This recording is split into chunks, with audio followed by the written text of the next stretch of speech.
Well, welcome to the Zealous Podcast. I'm your host, Rocky Snyder. This week I get to have Simon Rice on the show. Now, Simon is the Vice President of Athlete Care for the Philadelphia 76ers. He oversees all that is involved with caring for these NBA players, and he's got a unique path that got him there. We'll talk about that and a whole bunch more. So stay tuned. Be sure to follow us on Instagram, Rocky_Snyder. And click the subscribe button, share it with a few friends, leave a comment, you know the rest. Enjoy the show.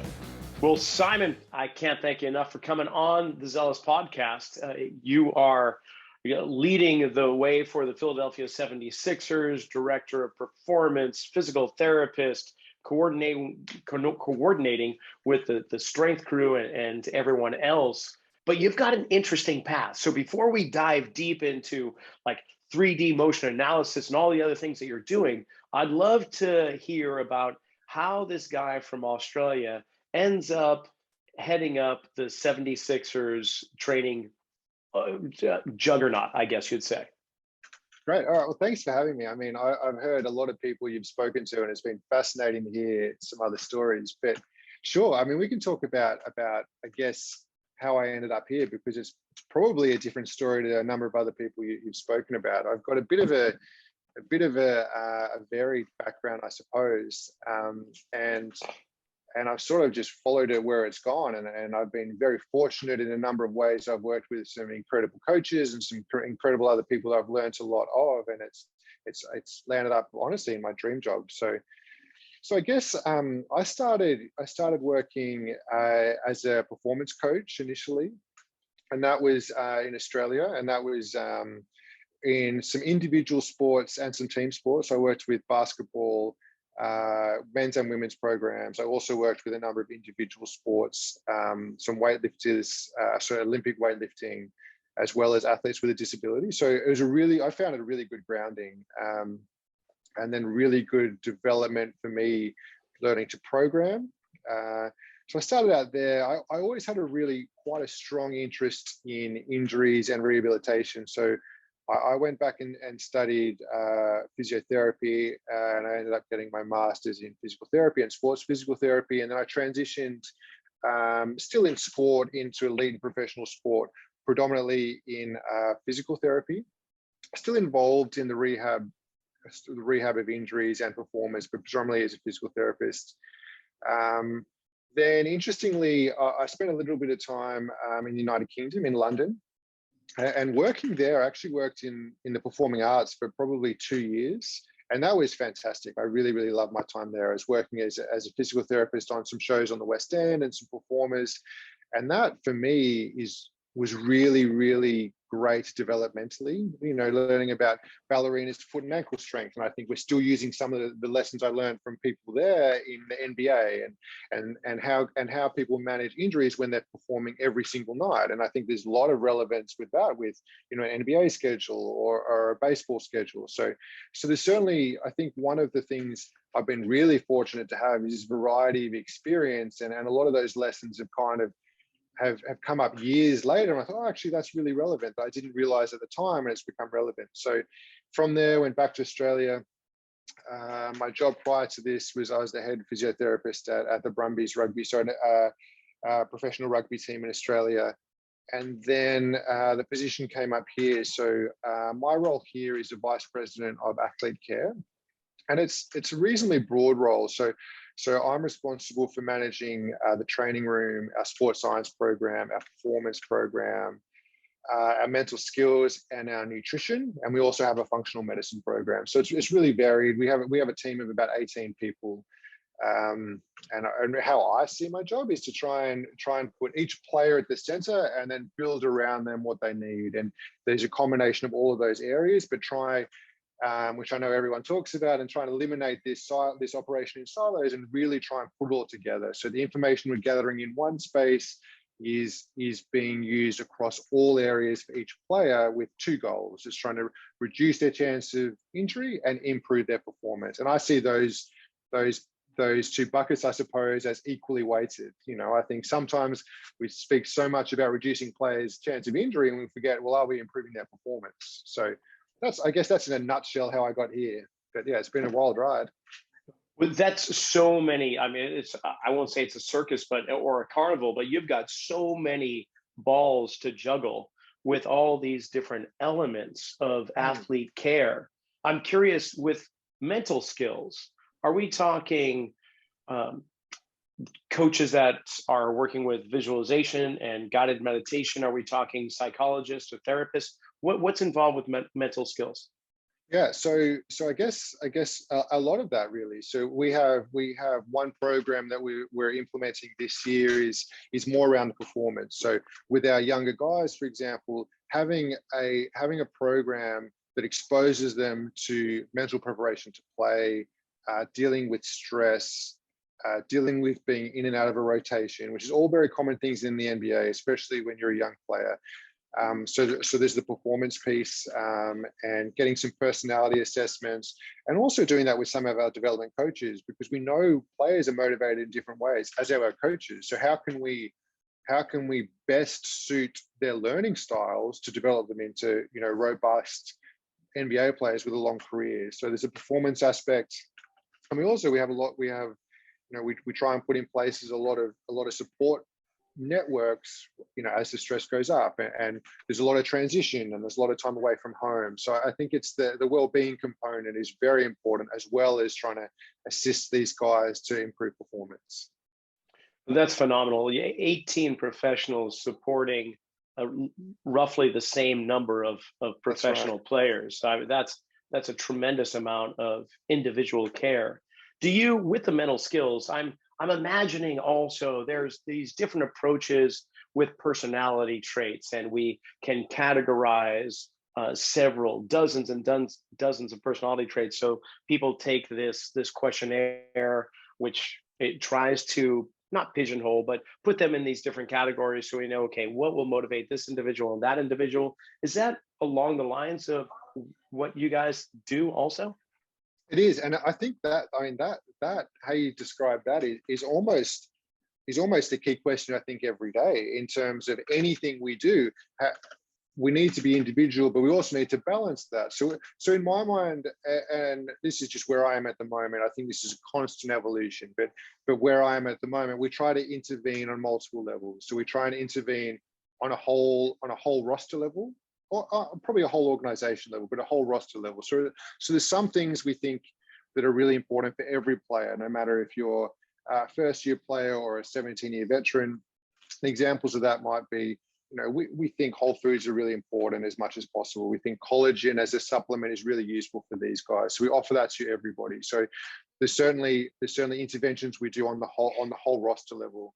The level below that or above it, whichever way the pyramid is facing, I think, is we then try and intervene into subgroups. So an example of that might be, following our screening process, if we have identified, 4 of our guys have a history of ankle sprains, and 2 of our guys have a history or we know that they don't deal with stress in the optimum way, for example, we can then intervene on a subgroup level. So we might put those 3 or 4 players into an extra ankle program, or make sure that they're doing some extra ankle stability and strength and proprioception work.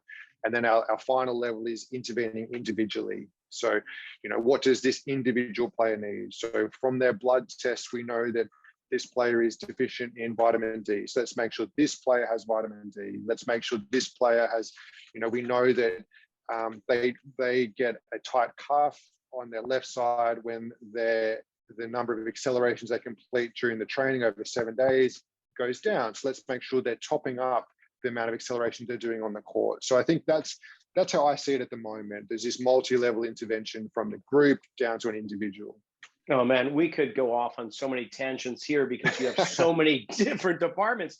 I'm Yeah, thinking about your performance nutritionist or dietitian who yeah, coordinates with the cooking staff, and you've got yourself an executive chef or head chef that's that's right. dealing with incorporating collagen, vitamin D, and all these other elements. How do you, in your role of VP for athlete care, how do you coordinate with that staff, with the kitchen Yeah. crew? Because I mean, we kind of almost gloss over the importance of fueling, but nowadays it's percolating to the surface, and we realize that you are what you eat, and if you fuel the engine properly, you're going to have really good results. So how does that work for you?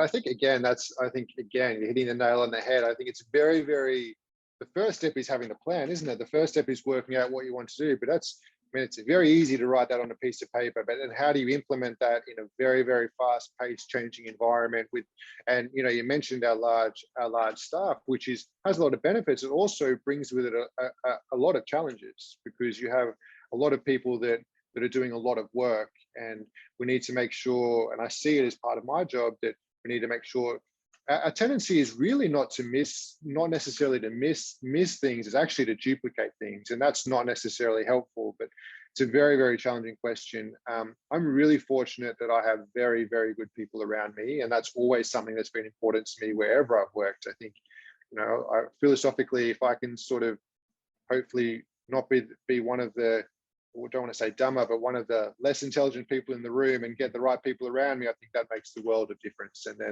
And I think the other thing that's really important is philosophically being on the same page. And that has to be putting the player at the center and communicating clearly and often. And I think we like everywhere, we fall down at that at sometimes, particularly when, we're getting in at 2 a.m. and then we're playing the next night. It's the first thing that goes. So we try and we meet every day as a group, and we try and keep the meetings fairly short, but we try and make sure we touch on every player every day. Now, sometimes that'll be, we don't need to discuss this player, we have a plan.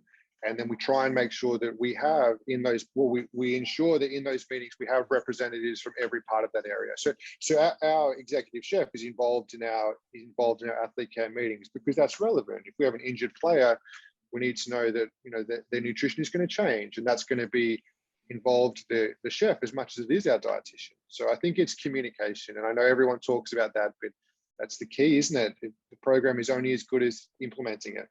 Yeah, and being a good leader and manager is realizing you do want to be, you don't want to be the smartest guy in the room. And so with that into consideration, you come in with a lot of strengths and a lot of experience from like you mentioned, with working with performers and dancers and getting a greater concept of the foot and ankle and its role with the NBA. Meanwhile, you worked with the rugby players, professional rugby down under, so you understand endurance, explosiveness, multi-directional movements. You bring that. So when you sank into this position here in Philly, what was it that you had to learn the most? What were your weak links in your professional chain that you're like, oh man, okay, I'm gonna have to stay up a little bit or stay after school for this, because this is what I really need to get into? Yeah, I think that's a really interesting question. And I've thought about that a lot, actually. I've thought about that a lot at the time, and also when I've reflected back on it.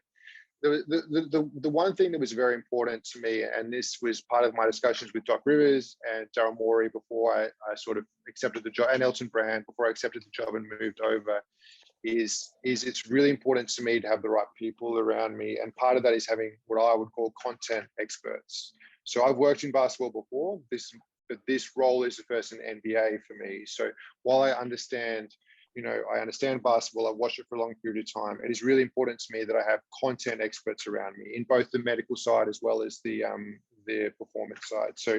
So actually, the first thing I did here was not very much. My first large period of time was just seeing how things operated and trying to actually not add anything. What we ended up doing was sort of removing some of the areas I felt we weren't using as effectively and try and communicate a little bit better. And I'm coming back to communication already. So I think for me, I needed to spend a significant amount of time with Coach Rivers to understand his philosophy and what he was looking for, because that's clearly relevant. And anybody that's worked, it doesn't matter what sport it is, it takes time to develop a relationship with a head coach. And I love working with him. He's been absolutely fantastic. But probably for the first season, it was really sitting back and seeing what was working well, where there's things I felt I could bring my strengths to the table. And also where if we had any gaps, could we find ways to fill those gaps, and could we remove things that were costing us time but weren't really influencing our decisions? Now, I think the one thing, someone I worked with, so John Mitchell is one of the best strength and conditioning coaches I've ever worked with. One of his sayings, which has stuck with me, is muscles don't have eyes. So they don't understand that if they're jumping on a court or a weights room or in Australia or in New Zealand or in Brooklyn or Denver, or wherever it is, they understand what the movement is, but it doesn't, they don't understand that it's basketball specific. And I think that's relatively relevant as well. Movement patterns are important in basketball in specificity, but in the same way, understanding joints and ligaments and muscles, it crosses over the sport. And I think that's been relevant for me to remember at times as well. Yeah, that's huge. Okay, you mentioned also just moments ago that when you came in, you were just an observer. How does this mechanism, this machine, how does it operate? Where are the cog wheels and how are they rotating? What are the parts that may be extra that we don't need? I'm curious, were you talking about technology, like too much analysis, too much data that wasn't really being needed, or was it somewhere else, if you don't mind sharing? Sure. And I think, yeah, for sure. And I don't think it's a secret I'm happy to discuss that. My view was we were collecting too much information that wasn't being used. And again, if we go back to, and that's a very, very easy thing to do. Sure. Now, not necessarily technology, but philosophically, it's very important to me that if we're collecting information, that we're using it and we're showing players that we're using it. And one of the reasons I think that's important is because if everything's important, nothing's important. If we're asking players to do, and I'm not saying these are good or bad, but we're asking players to weigh in and weigh out every morning before practice, jump on the force plate, wear connects on chips. And now all of these have their value. We use a lot of these. And then we're also getting them to use some check-in metrics on their phone about wellness. And then we're looking at things in the training room. They all have their place, but are we using every one of those to influence our decisions? Now, if we are, I think that's fine. But certainly my take initially was we were collecting a lot of information that we were collecting for the sake of it. We're collecting it because it looked good on a spreadsheet, but then we weren't able to use it to impact our decisions or to show the players what we were doing. So we were doing a really good job of getting really good quality information, but we actually removed a considerable amount of it with the view to say, hey, we want good buy-in from our playing group. So when we ask you to do something, we'll show you why it's important to us. We'll show you how it influences you individually, and then when we come to you, you'll see that it's really important to us. Yeah, I think I was believing that to be the case because data collection can be overwhelming. It can be kind of addicting at times, and ultimately of course we hear that phrase evidence-based training. So we're trying to go along with that, and with the evidence we collect data. But it's sometimes we find ourselves drowning in data, and we almost have to take a step back and let's just go to the basics. So that's quite interesting. Okay, so speaking of data though, before we began talking and started recording this, you were mentioning that you were starting to do three-dimensional analysis of your players. I want to dive deep into that because there's so many questions I have about that. When you are, first of all, what kind of analysis are we talking about with 3D capture? What kind of movements? So it's interesting. We were talking about this a little bit earlier. So before we started chatting, my meeting just prior to this, we were sitting down we're going player by player, and we're sitting down with the physical therapist, the soft tissue therapist, and the performance coach working with each player, and we're going through this exact question. So we've just finished this week doing some 3D motion capture analysis on some of our players. Again, coming back to this idea about these two buckets, is there anything we can add in that we think reduces a player's risk of injury? So modifiable risk factors. Now, obviously, there's some that are non-modifiable. We know that once you have a hamstring injury, you're more likely to have another hamstring injury, but we're trying to address any modifiable risk factor. And we're also trying to find ways that we can improve performance. And like I said earlier, I think it is important that we weight those two evenly. There's a difference between being able to ready to play and being ready to perform. And they're not the same thing in my view. So what we're doing at the moment, we're using a company they're called Pitch Ready. They're Australian. They work all over the world. So we brought them out. They mark our players up, and we're looking at capacity and control of movement. So an example of some of the things we looked at is a single leg squat. We look at horizontal and vertical power movements, and we look at an unanticipated change of direction because, as everybody knows, basketball is a very unanticipated sport. So I think it is important that we understand how they move under stress, because that's going to be how they move in a game. These guys make it, a 3D markup of how these guys move, and then we're able to look at how they move under constraints and see if there's relevance in the training room or in the weight stream. And again, we're trying to use this as information that fits over the context of knowing their history and what do they look like clinically and what do they look like when they move, but is there some relevance? So it's been a really, really interesting process. For example, okay. Yeah. Sorry, I'll just talk about an example we were talking about this morning. So, we have players that have histories of Achilles and calf issues, for example. Now, what we're noticing is some of those players, when they land from a jump, they land very plantar flexed, and they go through a large net ankle change of movement. So they don't have as much ankle stiffness as some of the other players. Now, that's not necessarily good or bad, but what we're working at the moment is the relevance of that. So is that a calf capacity issue? So we need to get calf strength. Is it an ankle stiffness or lack of stiffness? So we're this is early, this is process will evolve, but we're working our way through the weeds at the moment. It's been very interesting. Yeah, you can probably go right up the chain, like proximal hamstring. What's that like? Exactly. Glutes, abdominals, anything that's going to decelerate that action. So we just speak about drowning in data, but here I'm about to ask this question. You've got 360 joints in the body, and how many of the joints are being marked up and captured with 3D? Are we just talking big buckets, hip, knee, ankle? Yeah, hip, knee, ankle at the moment, and trunk. And again, it's going to be an evolution process, but we're trying to weigh, we're same with everything. We're trying to weigh it all up. We're trying to weigh up what's realistic and reasonable to get the players to do that influence our program. And then we will, like everything, we'll review it and see what's the best way to move forward. Is it more? Is it less?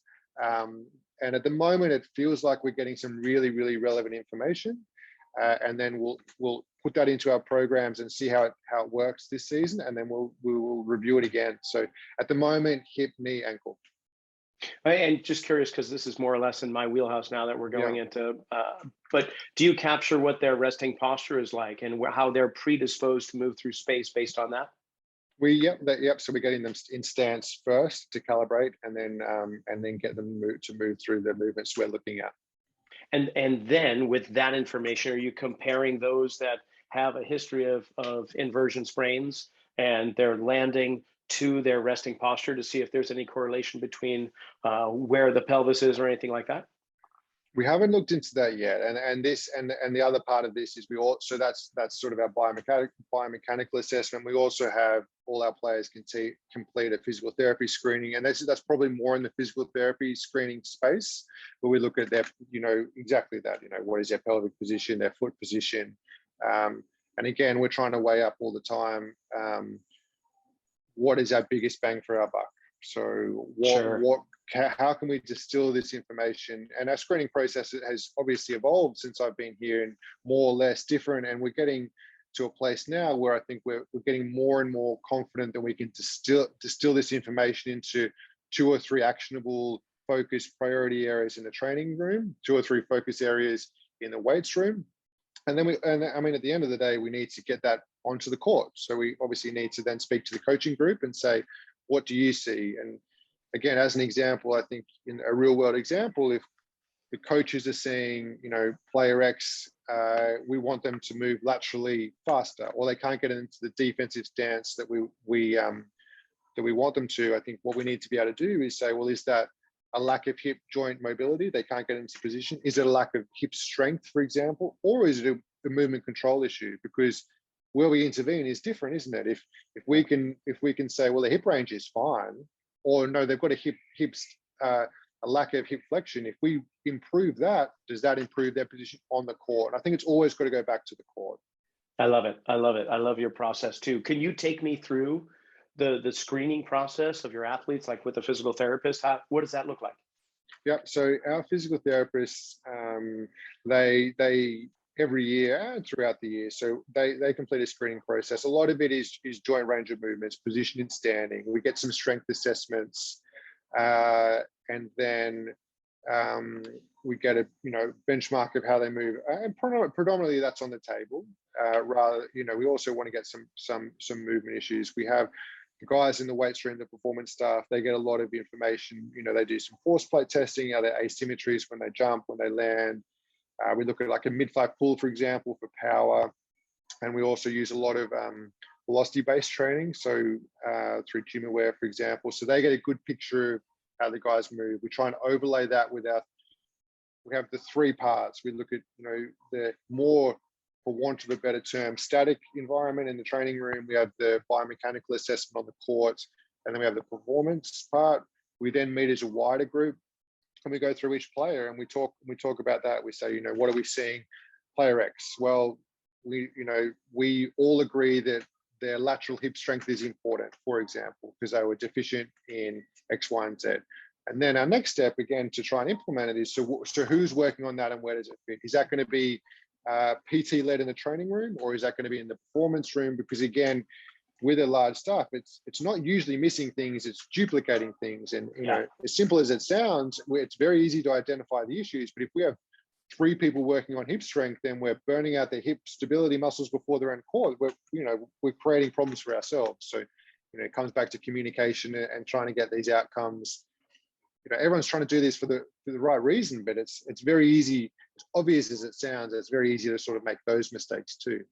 Certainly, but what a great channel of communication you've established between all staff. But I'm especially thinking about, the physical therapist is screening the athletes and all that you've just mentioned on the court, stances, on the table, open chain, closed chain. Then you take that information, what tissue's responding, what joints restricted.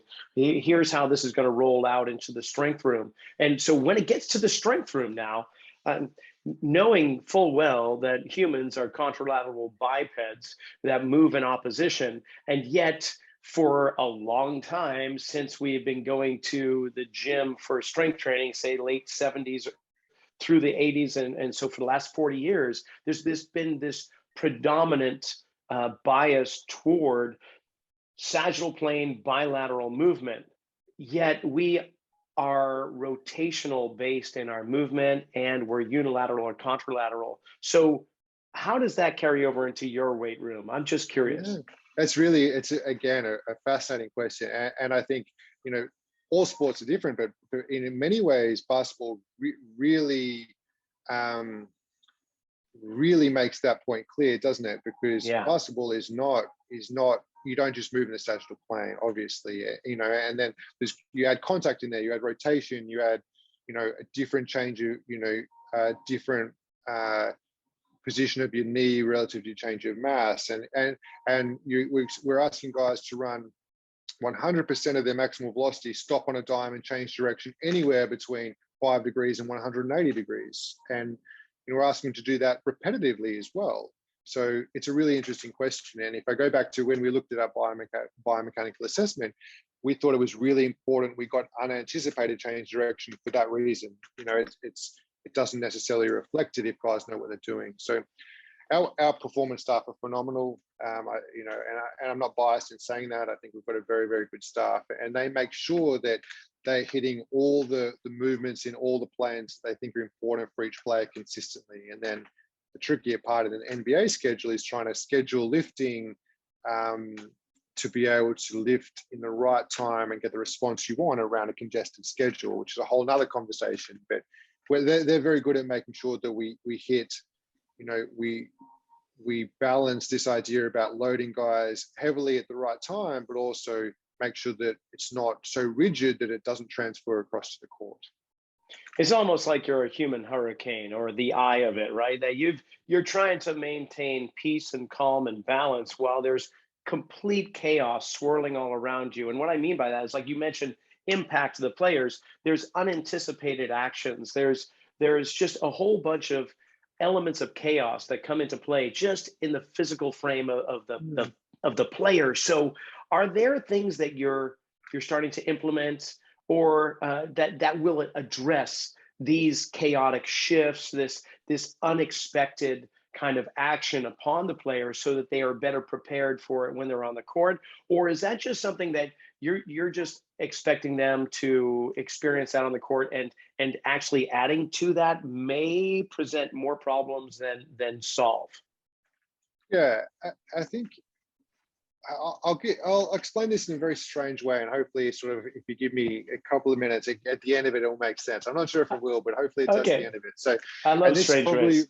this probably reflects my experience in different sports. Like now, and I'm going to get some of the details wrong, but the gist is important here. So, I worked in rowing for a period of time, and when I worked in rowing, that was so I worked in rowing as a physical therapist as well as a strength and conditioning coach. Now, rowing, I don't remember the exact number, let's use 200. So a rowing event is, let's say, 200 strokes.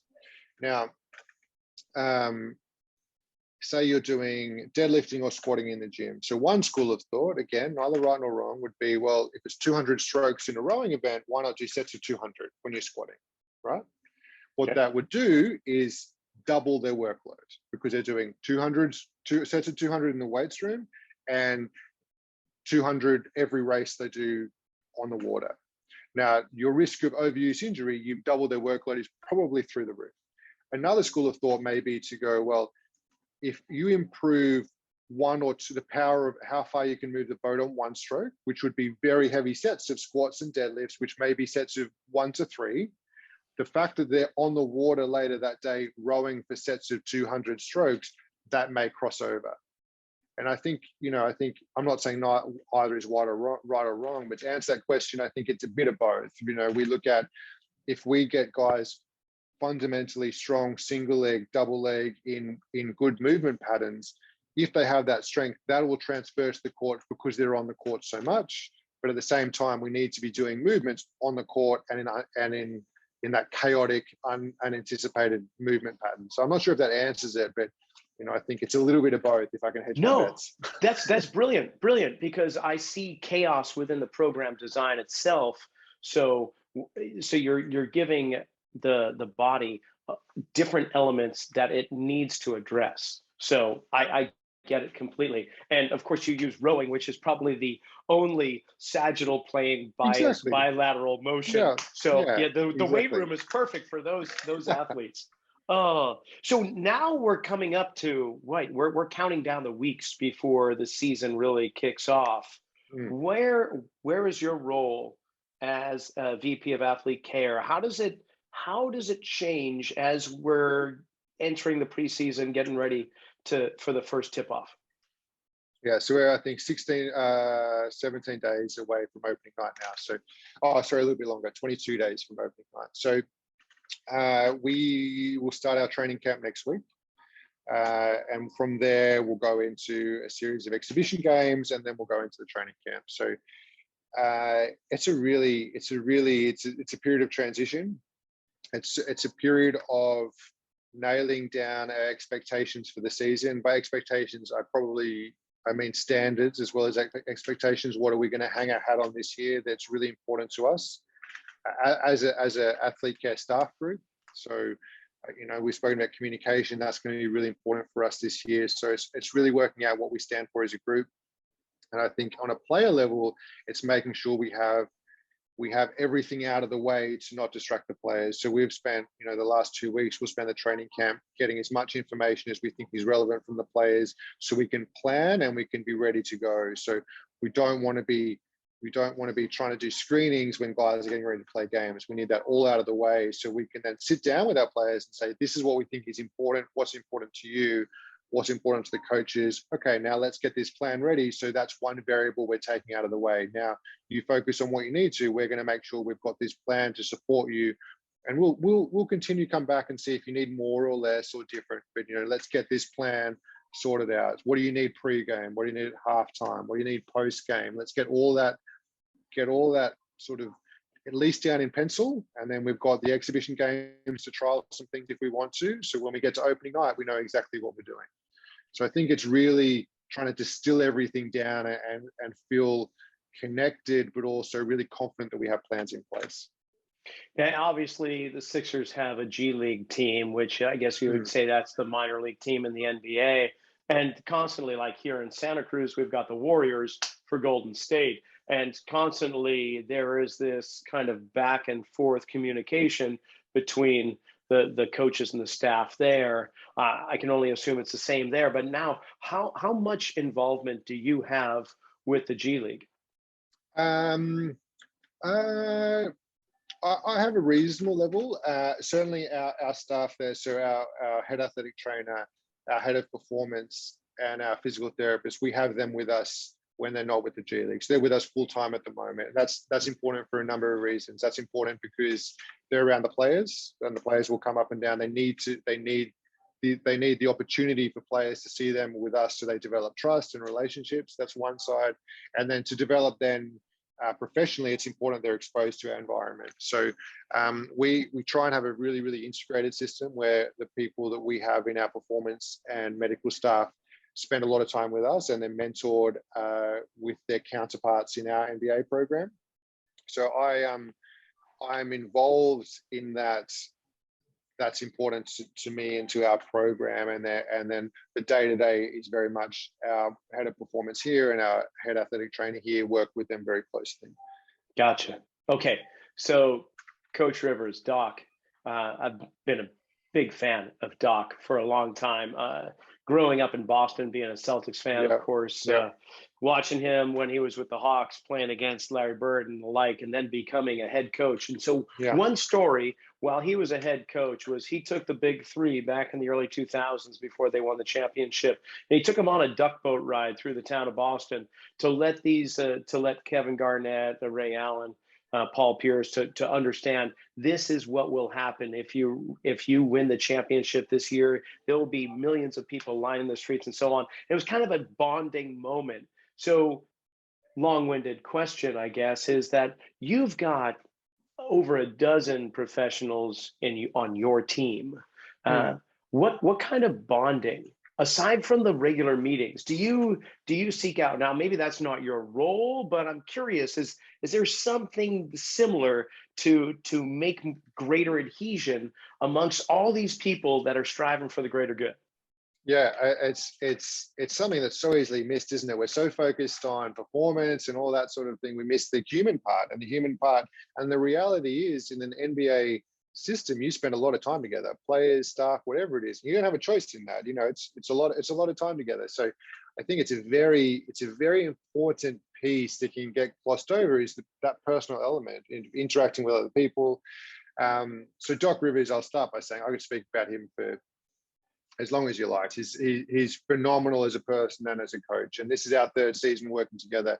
And the amount I've learned off him is incredible, and I think a lot of that is just a function of someone who's been in the NBA for the length of time he has, combined with being an ex-player, winning a championship as a coach. Like he's been very, very interesting. And he certainly values what you're talking about, interaction and culture and how people fit together and the human side of it. So we do a lot of things. For example, when we're on the road for an extended period of time, we make sure that we get a restaurant for players, but also staff to have dinner. So it's not always eating in the hotel, and we try and organize things so people that can spend time together outside of the environment they're always on. We try and do things. We get a food truck to meet us at the airport, so it's a different environment. So I think it's trying to keep things fresh and allow people to have conversations in different ways. But it's really important, and it's something that is so easily missed. This idea that it's human interaction, and you have so many people that are all trying to help and all trying to do the best job to their best ability. But how does that all come together to do one thing? So the team, at the end of the day, if the team succeeds, everyone succeeds. Hey, you mentioned a lot of traveling, and it's good to hear that you're treating everybody as people and members of the team. But there's a lot of travel. You mentioned it. You've got 40 something away games, 40 something home games, and that can throw off. And of course, you go on the West Coast tour, and you're out there for several days. You're in the Pacific time zone. Then you got to go back to the East. And so that really can mess with biorhythms, obviously. Yeah, so I know you look at sleep patterns and all that, but what are the things that you're implementing or interested in when it comes to maintaining proper rest and recovery while you're going back and forth through all these time zones? Yeah.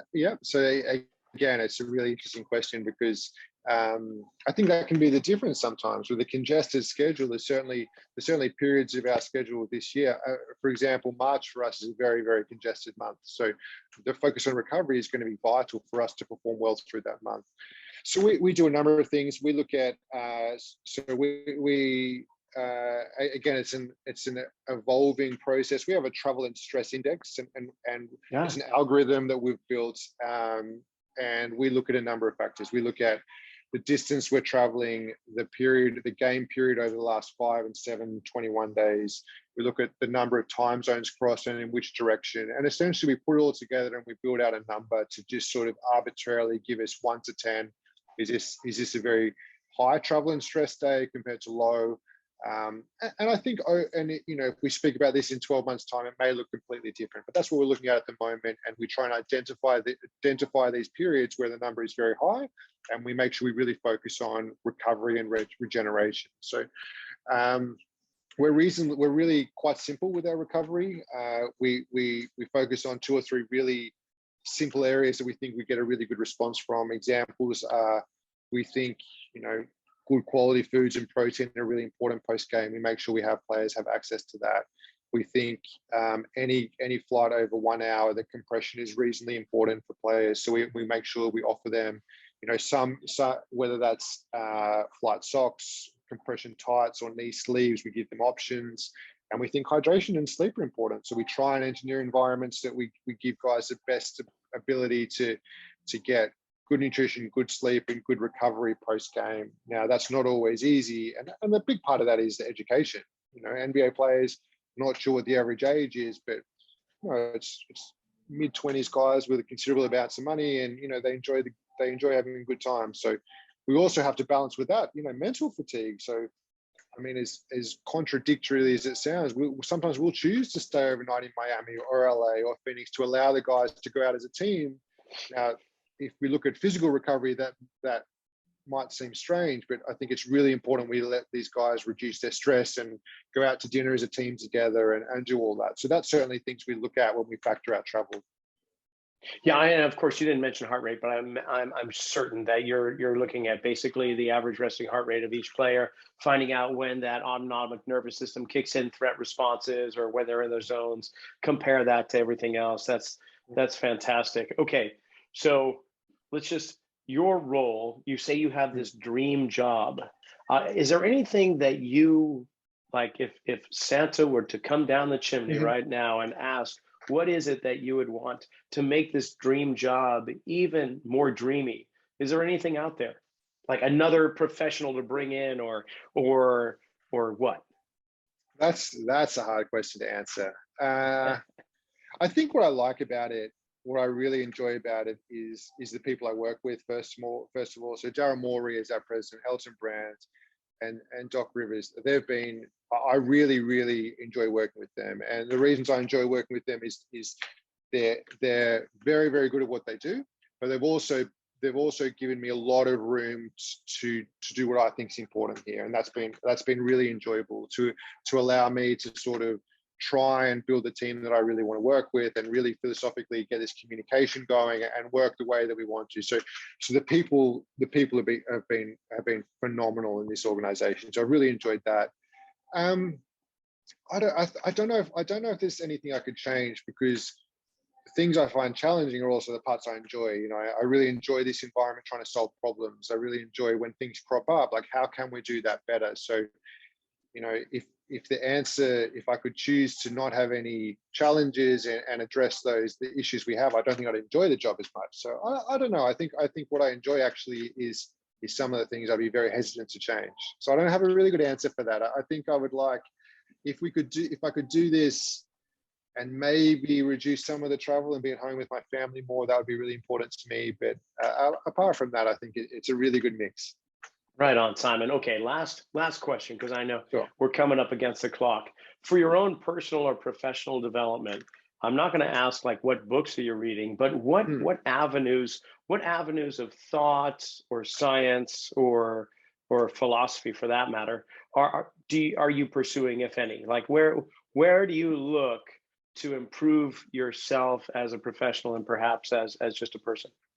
Yeah, yeah, and I think anyone in any industry, I think it's really, really important that you have some process of reflection and addressing where you're going to head to next. So what I've been really interested in recently, and when I say recently, I would probably say the last 2 years, is I've been trying to speak to as many people as possible in as many different environments as possible, with as many different backgrounds as possible, and just try and, similar to what we're doing, and just try and understand why they're doing what they're doing, what lessons have they learned. And the question I usually ask them is, so sitting when we're talking today, if we could go back 2 years, what are you doing now that you weren't doing 2 years ago, or what were you doing 2 years ago that you've gone away from? So I would say in the last 6 months, I've spoken to obviously a lot of people in Major League Baseball.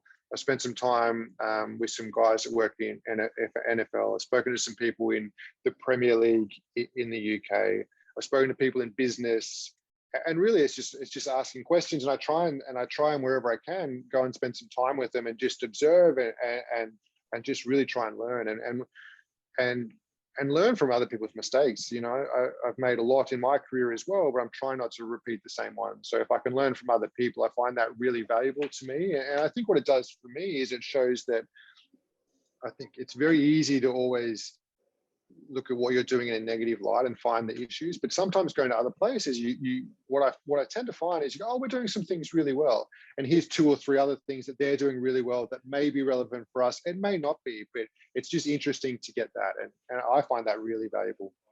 Excellent. Yeah, networking with other professionals, finding out what everybody else is doing. That's great. Well, Simon, this has been great. I can't thank you enough for coming on. Really gave me a lot to chew on, to think of and consider. And honestly, being a Celtics fan, Sixers and Celtics have a little dark history between them, but I'm going to just stand above the crowd and wish you guys well this season. Excited to see what comes up, what has developed with your team, and who knows, maybe next time you're in the Golden State, we'll cross paths that way too. No, I'd love that. It's been great. It's always good to speak to people about some different things. I really enjoyed it. And, you know, like I said, been listening to your podcast for a little while, so it's really enjoyable. So thanks very much for having me on.